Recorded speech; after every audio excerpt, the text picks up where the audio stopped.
भास्कर जाधव यांना शिवसेनेत घेण्याची ऑफर. भास्कर जाधव आक्रमक नेते आहेत, पद मिळालं नाही मिळालं म्हणून, नाही तर एक आक्रमक आणि चांगले नेते आहेत, ज्येष्ठ नेते जर ते आमच्या इथे आले तर त्यांच्याकडे काम करू.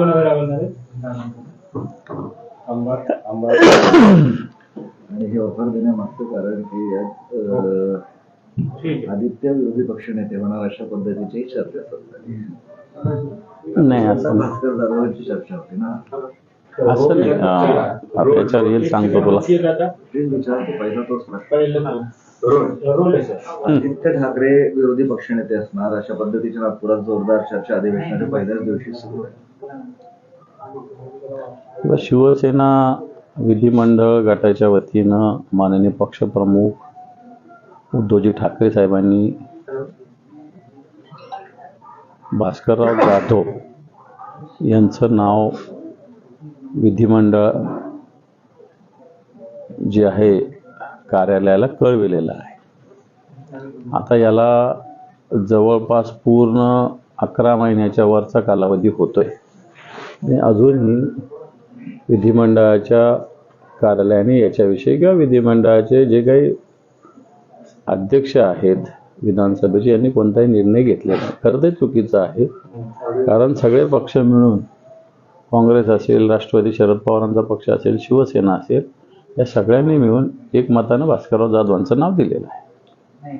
पण भास्कर जाधवांचं फक्त नावच दिलं आहे आणि आता त्यांना देणार नाही, त्यामुळे भास्कर जाधव तुम्ही आमच्याकडे या असं उदय सामंत म्हणताय. हे असं या आणि जा या म्हणण्याला काही अर्थ नाही.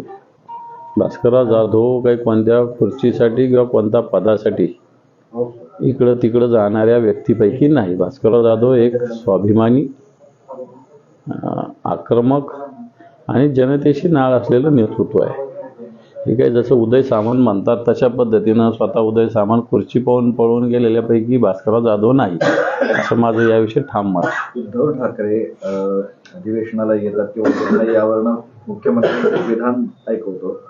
उद्धव ठाकरे इंडिगो विमानाने येत नाही, त्यांच्या खासगी विमानाला काही अडचण नाही. नागपूरला येण्यासाठी समृद्धी महामार्गही तयार आहे. उद्धव ठाकरेंच्या अधिवेशनाच्या उपस्थितीवरनं ते बोलवले. या बोलण्याला काही अर्थ नाही. याच्यातले किती लोक मग मुख्यमंत्री उपमुख्यमंत्री का समृद्धीने नाही गेले नागपूरला? का सरकारी विमानानं जातात? उद्धवजी येणं न येणं, उद्धवजी येतात ना विधिमंडळात, उद्धवजी येतात. मला असं वाटतं या 11 आणि 12 तारखेला विधिमंडळाच्या अधिवेशनाला उद्धवजी उपस्थित राहणार आहे. 11 आणि 12ला तुम्ही इनमिन 4-5 दिवसाचं घेता, डिक्लेअर करता 15 दिवसाचं आणि घेता 5 दिवसाचं. तुम्हाला गुंडाळण्याशीच घेणं असतं, करण्याशी काहीच नसतं इंटरेस्ट. पण ते मुख्यमंत्र्यांनी दिवस न्यायला काही अर्थ नाही. मुख्यमंत्र्यांना थोडंसं मला असं वाटतं स्वतः विदर्भाच्या असताना विदर्भात होणारं अधिवेशन जे आहे कशासाठी होतंय? नागपूरला अधिवेशन, नागपूर करार कशामुळे झाला होता? विदर्भावर अन्याय होऊ नये म्हणून त्याच्यात असं ठरलं होतं की नागपूरचं अधिवेशन वर्षातून एकदा व्हावं. ते काय 4 दिवसाचं व्हावं?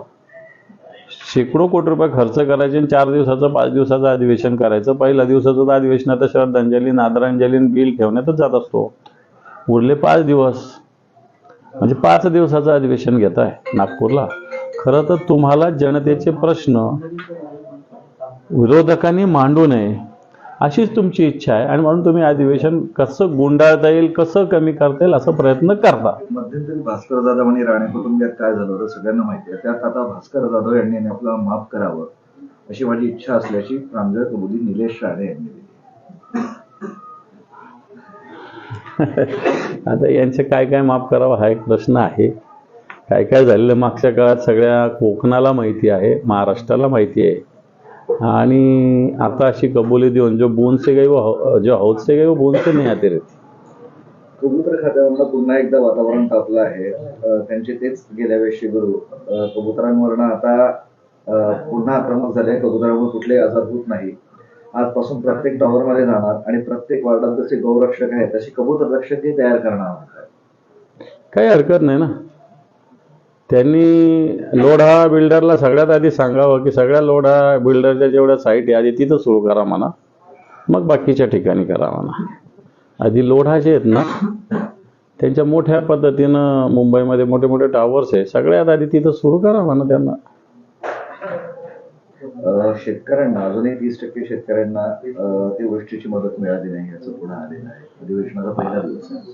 30% नाही, जी शेतकऱ्यांना मदत मिळाली, जी जाहीर केली, याच्यापेक्षा अतिशय तुटपुंजी मदत आहे. सरकारने 31,800 कोटीचं पॅकेज जाहीर केलेलं आहे. 31,800 कोटी कोणाला दिले दाखवावं. सरकारने 31,800 कोटी रुपये कुठेही दिलेले नाही. ज्याला 20 द्यायला पाहिजे त्याला 5 दिले, ज्याला 50 द्यायला पाहिजे त्याला 10 दिले, ज्याला 1 लाख द्यायला पाहिजे त्याला 20,000 दिले. त्यामुळे शेतकऱ्यांना पुरेशी जी जाहीर केलेली मदत मिळाली नाही. आणि अजून 50%च्या वर शेतकऱ्यांना 1 रुपया सुद्धा मिळालेला नाही. इंटरेस्टिंग आहे, अजित पवार आणि रोहित पवारांच्या एकत्रित नृत्याचा मी 2024ला शिकार झालो असं राम शिंदे म्हणतात. म्हणजे ऍक्च्युली तो लग्नाचा व्हिडिओ व्हायरल झालाय सध्या. अजित पवार आणि रोहित पवारांचा, अजित पवारांच्या मुलाचं लग्न होतं त्यावर हे असं बोलतंय. शेवटी अजित पवार, रोहित पवार काका पुतणे आहेत ना. काका पुतण्याने एखादा कुठं आनंद साजरा केला असेल, पक्ष राजकारण हे स्वतंत्र असतं, असं केलं असेल तर राम शिंदे साहेबांना त्याच्यात काही वेगळं वाटू नये असं मला तरी वाटतं. नाही, त्यांचे जे हाल झाले राजकीय त्यावर ते म्हणतात की त्यांच्या वस्त्राचा मी शिकार झालोय म्हणून. मला असं वाटतं आता ते विधान सभेत पडले जरी असले तरी विधान परिषदेचे सभापती होणं हे एक मोठी जबाबदारी आहे मला असं वाटतं. त्यामुळं त्याच्यात त्यांचे हाल झाले असं त्यांनी स्वतःला मानून घेणं हे चुकीचं आहे. विधान परिषदेचे सभापती हे मला असं वाटतं राज्यपाल मुख्यमंत्र्यानंतर त्याच्या आधीही विधान परिषद सभापतीचा शिष्टाचार असतो. त्यामुळं राम शिंदे राजकीयदृष्ट्या का म्हणतात हा मला पडलेला प्रश्न आहे. उद्धव ठाकरेंनी राज ठाकरे यांना सोबत घेऊन स्वतःच्या पायावर धोंडा मारून घेतला. किती रामदास आठवले रामदास आठवलेंचा पक्ष भाजपबरोबर जाऊन खूप महाराष्ट्रात फोपावलेला आहे. महाराष्ट्रात त्यांच्या पक्षात एकही गाव उरलं नाही की रामदास आठवलेंचा पक्ष पोहोचला. स्वतःच्या मंत्रिपदासाठी सगळा पक्ष दावणीला बांधणारे आणि शिवसेनेला हे शिकवणं मला असं वाटतं फारच मोठं शहाणपण आहे. सोयाबीनला हमीभाव मिळत नाहीये आणि त्यात आता दक्षिण आफ्रिकेतनं आपण मोठ्या प्रमाणात सोयाबीन आयात करतो. 1-2 दिवसात येऊन खरेदीला हे पहा, सोयाबीन, कापूस, ऊस या तिन्हीचे प्रश्न आत्ताच्या घडीला ऐरणीवर आहे.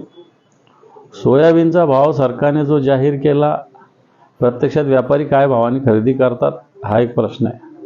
आता तोही जर आयात झाला अशा पद्धतीनं तर सोयाबीनचा भाव आणखी पडेल.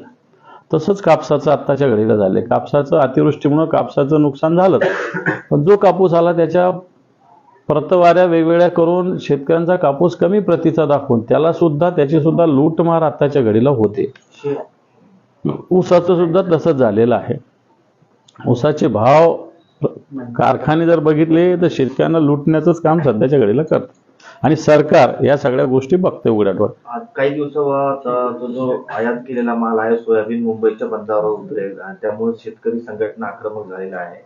रस्त्यावर उतरण्याची भाषा अनेक शेतकरी संघटना करतात. शिवसेनेची काय भूमिका आहे? बिलकुल शेतकरीच्या या भूमिकेला शिवसेनेचा सपोर्ट आहे. शिवसेना सुद्धा अशाच पद्धतीनं सोयाबीन जर आयात केलं जाणार असेल तर या बंदरात शिवसेना सुद्धा उतरेल आणि हे येणारं सोयाबीन रोकेल.